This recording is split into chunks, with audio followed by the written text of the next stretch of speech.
نبی پاک علیہ الصلوۃ والسلام نے فرمایا طویل خاموشی کو اختیار کرو،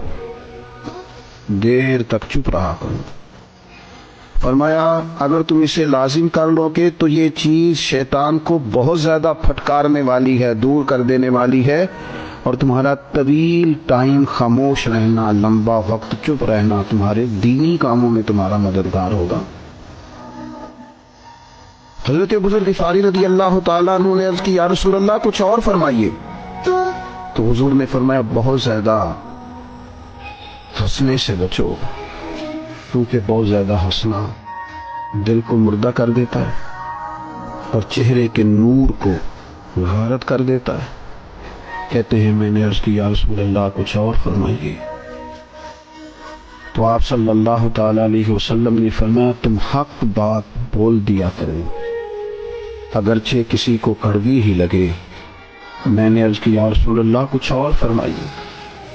تو حضور فرمانے لگے اللہ تعالیٰ کے معاملے میں کسی ملامت کرنے والے کی پرواہ نہ کرنا،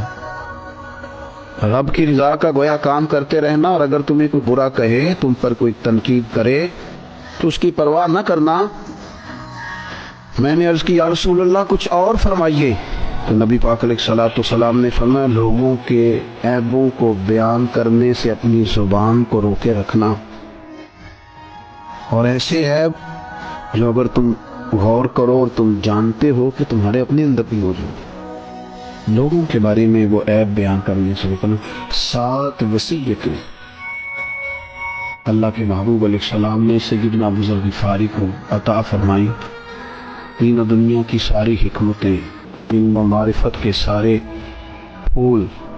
محبوب پاک علیہ السلام کی 7 حکمتوں میں پوشیدہ ہیں۔ اگر ساری دنیا کی دانائی کو کھنگالا جائے، ٹٹولا جائے، اور بندہ مومن اپنی روحانی تربیت کے لیے اور راہ سلوک پر چلنے والے سالکین طریقت